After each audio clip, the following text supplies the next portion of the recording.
I'm Ken, aka The Lazy Gourmet, and today I want to talk to you about Greek coffee. Something that's very easy to make. If it's done the right way, it turns out to be absolutely delicious.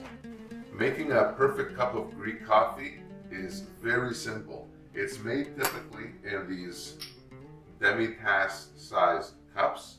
They're about 2 ounces, give or take, but as a rule of thumb and to make your life easier, I will just use this as a measuring tool.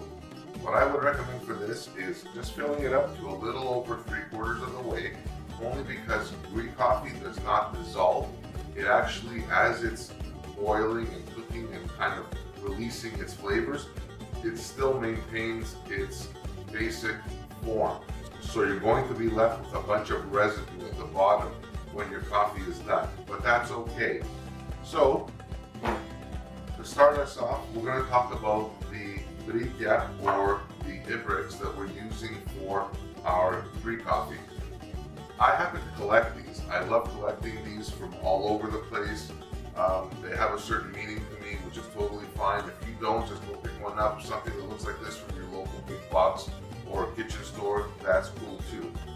The ones that I have, for example, these ones, are a little more on the decorative side. They're made from bronze with, in this case, it's a cherry handle. In this case, it's an olive branch handle.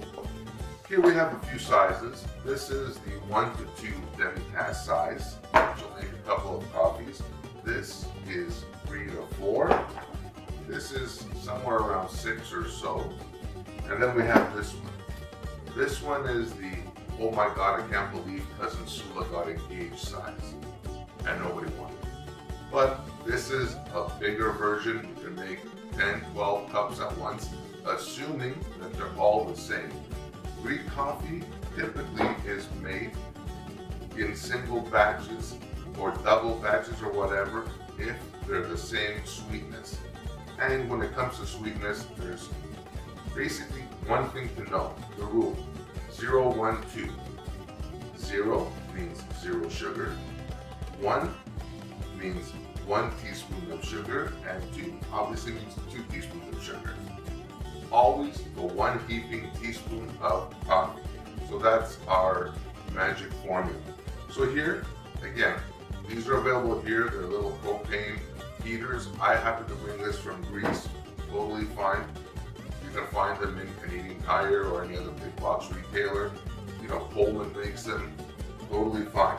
So, to start us off, I'm going to use this one here. Put this on with the flame off. And what we're going to do is we're going to measure out 1 cup of this, and it's about 3/4 of the way. This goes in just like that. Next, we're going to take our Greek coffee. So here is what a heaping teaspoon of Greek coffee looks like. That will go into our water there. And what I'm making now is the sketo. The sketo is the plain one, no sugar. So basically, 1 heaping teaspoon of coffee goes in. Take our thing, our little sparkler, lighter, whatever, get this going, and fire this up. You don't need a tremendous amount of heat. This will heat up very quickly. Also, I brought these back from Greece.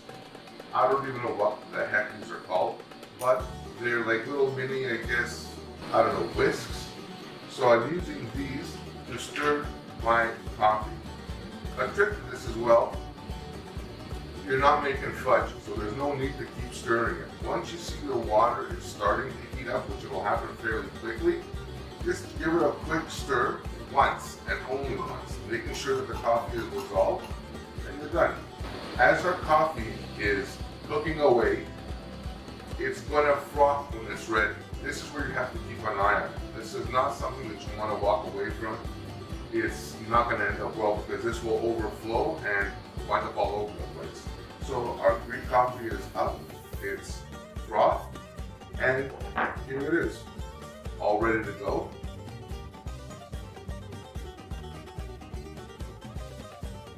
So the next coffee I'm going to make is the 1-in-1 or the medley. 1 teaspoon of coffee and 1 teaspoon of sugar. So our water goes in, just like that. Next is our coffee. It goes in, heaping teaspoon, just like that. Then our sugar goes in, 1 teaspoon of sugar. Now, I will tell you this. There are a lot of people that don't consume sugar or don't use sugar in their coffee, and they use like Splenda or Stevia or some other kind of sweetener. Although you can do that, it's not recommended because for some reason it just throws off the flavor of the coffee. I don't know why, it's just the way it is. But for that authentic Greek coffee, use sugar. If you can't, use then the sweetener. So here we go. Again, our coffee is going. Because it's only 1 cup, it heats up fairly in basic no time. So with this, we're just going to keep an eye on it. Again, it's starting to heat up already. It's already starting to do its thing. A quick stir with my little kind of whiskey thing here, or you can use a spoon. That's fine as well. And you just leave it. And in a second, it will be ready. All right, and there goes our coffee now starting to froth up. And there it is. Cup number 2. Perfect. There you go. Now, folklore tradition says that if you have a lot of bubbles or it's really frothy at the top, that means you've got good luck and you're going to come into some money. I'm still waiting for that to happen. But try it out. If it works for you, that's awesome.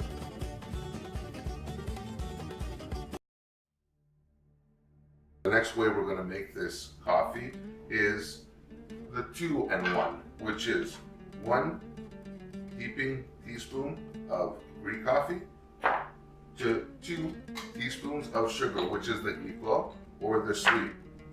This is the way most people, at least that I know, take their coffee that are not from Greece. The real tough guys in Greece take it plain.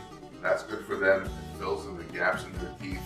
That's how strong it is. That's awesome. So our coffee and sugar is in there. 1 more little shot of water goes in there. And we're ready to fire this thing up again. As well, once you've had your Greek coffee, traditionally speaking, at the end, when you're going to be left with that residual kind of unwanted coffee, that's where those women and those card readers and fortune tellers come in, and they start kind of looking at it and they start messing around, you know, like, whoa, wow. That is like crap.